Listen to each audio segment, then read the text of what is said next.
nas áreas de São Paulo e do Rio de Janeiro. Você vai conhecer agora gravações inéditas desse episódio, que ficou conhecido como a Noite Oficial dos OVNIs. Foi assim que o Fantástico deu a notícia.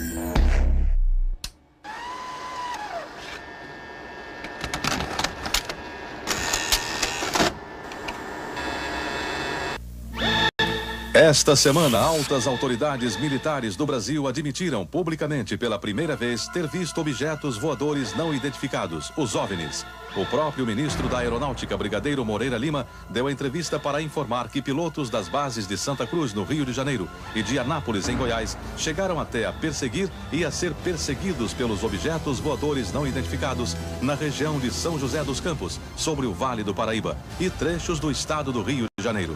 Eram 21 OVNIs, segundo os militares, que ficaram mais de 3 horas sobrevoando o território brasileiro na noite de segunda e madrugada de terça-feira. Toda vez que é detectado algum objeto não identificado, evidentemente há um processo bastante eficiente de verificar se foi alguma aeronave que está voando sem um plano de voo aprovado, etc. Mas quando se comprova que é algo diferente, as aeronaves então são acionadas. O que ocorreu foi que os radares detectaram vários objetos não identificados. Veja agora, minuto a minuto, o que aconteceu naquele 19 de maio. Às 8h30 da noite, um ponto luminoso é avistado pelo controlador de tráfego aéreo na torre do aeroporto de São José dos Campos, São Paulo. Um avião Xingu da Embraer se aproxima para pouso e o controlador pergunta ao comandante: "Você está vendo o ponto luminoso?" O Xingu confirma o avistamento, muda a rota e tenta se aproximar do OVNI. Quem estava no comando do avião era o coronel Osiris Silva, que voltava de Brasília depois de tomar posse como presidente da Petrobras. Eu vi um objeto luminoso no espaço, parecia um astro normal. Eu voei na direção dele e após 5, 6 minutos de voo, fiquei com a impressão de que ele começou a esmaecer, a perder a intensidade e o brilho. 9h14 da noite. O controle de radar de São Paulo registra sinais sem identificação. 9h20. O controle aéreo em Brasília confirma a presença de objetos voadores não identificados. 10h23. O primeiro jato F-5 decola da base aérea de Santa Cruz, no Rio de Janeiro. Ele carrega armamento de guerra pronto para ser acionado. 10h45. O radar da base aérea de Anápolis, em Goiás, detecta sinais no radar. Um Mirage também armado decola em busca dos OVNIs. 11h15 da noite. O piloto do primeiro F-5 a entrar em ação avista um ponto luminoso e começa a perseguir o objeto voador não identificado. Nosso objetivo justamente era esse, se aproximar e identificar. Nós não conseguimos nem nos aproximar, muito menos identificar. 11h17. Mais um Mirage decola da base de Anápolis para perseguir os objetos. 11h20. O caça F-5 recebe pela primeira vez um sinal no radar de bordo confirmando a presença do objeto não identificado à sua frente. 11h36. O terceiro Mirage sai da base de Anápolis, mas não consegue contato visual com os OVNIs. Naquela noite, 5 jatos da Força Aérea foram acionados e retornaram sem conseguir se aproximar dos objetos. Os radares do Sindacta, em Brasília, registraram um total de 21 sinais desconhecidos no céu do Brasil. O grande personagem dessa história foi o controlador de voo que estava na torre de São José dos Campos. O sargento Sérgio Mota da Silva, que aparece nessa foto tirada na torre de São José poucos dias depois do incidente, foi quem deu o primeiro alerta sobre OVNIs. 30 anos depois, Sérgio, que hoje é controlador de voo civil, deu a primeira entrevista para uma TV. Ele preferiu não mostrar o rosto. Tem alguma coisa aqui no setor noreste de São José? Um farolzinho por lá? Eu estou olhando bem, o bicho está parado. Quem sobe, quem desce, vai para a esquerda e para a direita. Está paradinho lá. Estou olhando, não é estrela não. É um farol. A olho nu parecia um avião. Quando coloquei no binóculo para observar, é que eu vi que ele era extremamente cintilante e multicolorido. Tinha vermelho, azul, branco, lilás, um monte de cores, com uma certa predominância do laranja, mas ele era muito bonito. O controlador pediu ao avião Xingu para tentar avistar o objeto. Eu expliquei a ele onde estava o objeto, pedi a ele que se ele tivesse avistamento, ele me informasse. Você permanece com ele à vista? Assim, não. Assim, não. Vou mostrar a foto à vista. Esse bem visível, poderia descrevê-lo? É uma estrela grande. Estrela grande e bem vermelha. Entendido, grande e bem vermelha. Controle de São Paulo será alertado. O controlador em São José dos Campos avisa ao controle São Paulo que o Xingu está perseguindo o OVNI. Positivo. Ele está perseguindo o troço. Está perseguindo o troço? Ela está indo atrás. Sério, está indo. Controle. Está vendo? Próximo de São Paulo, já da região do radar, esse objeto simplesmente desapareceu do radar.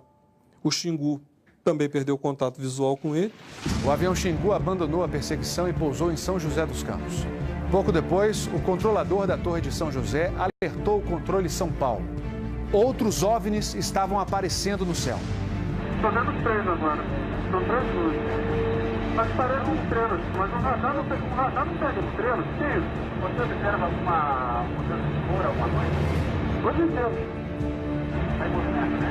Tem, rapaz, eu não sei. Pra mim, olha, aqui tá parecendo uma estrela, mas tá com um monte de cor bonita, rapaz. Tá vermelho, amarelo, branco, tá dando um monte de coisa. Pô, tão barato isso aqui, deve ter uns cracks por aqui já pelas contas que eu tô fazendo aqui. Ainda bem que vocês estão vendo também, senão eu ia pensar que eu tô ficando doido. Pô, rapaz, tô arrepiado, meu irmão. Só 2 pontos brancos afastados mais baixos. Estão entrando no alinhamento da pista, além da cidade. Tem 2 altos aqui no alinhamento da pista e tem mais uns 2 ou 3 embaixo, voando baixo agora. Continuam se movimentando. Coisa linda, meu irmão. Pô, tá ficando bom esse negócio, viu? Tá ficando bom. O controlador Sérgio Mota da Silva faz uma revelação surpreendente.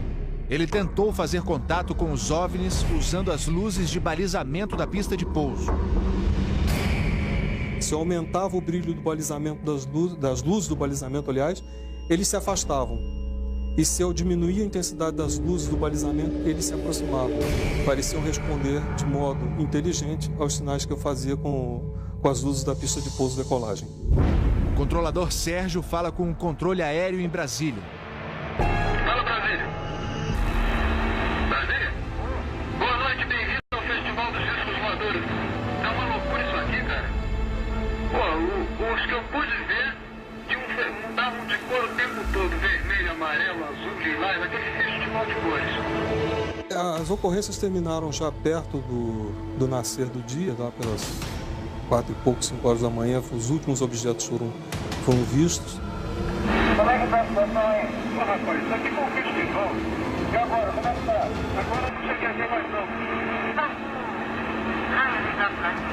Você não informa nada. Positivo. Você não viu nada, não sabe nada. Positivo. O Fantástico também teve acesso às gravações das conversas entre os pilotos e a defesa aérea.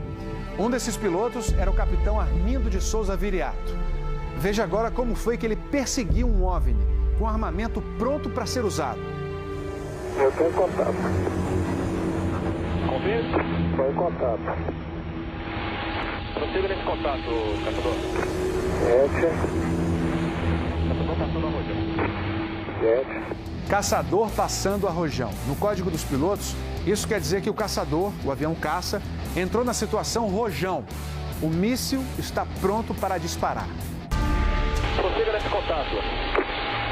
Foi, tem Judite agora. 7. Judite significa que o alvo está no radar. Ou seja, o piloto pode atirar se for autorizado pela defesa aérea. Mas neste momento, o alvo se afasta em alta velocidade. Está aumentando. Aumentando a distância, confirma. Afirmativo. Mas eu estou aumentando de novo aqui. 7. Aumentando rápido, né? Comportamento muito estranho, ok?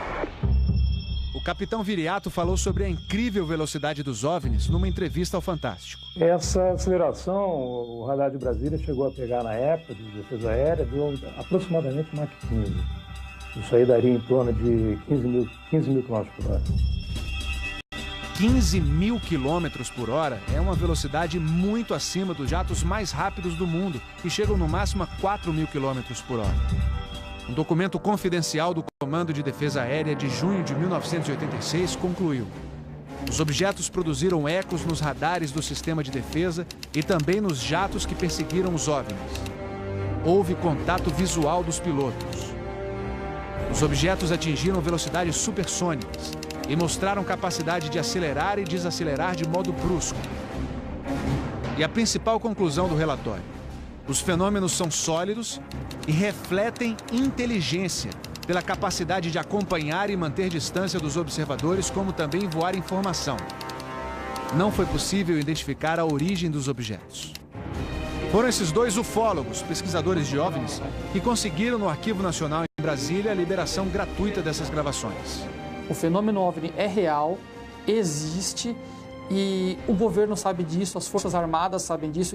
Essa documentação sendo exposta para o público permite que as pessoas entendam que isso não é brincadeira. Não tem como a gente falar que seriam naves extraterrestres, né?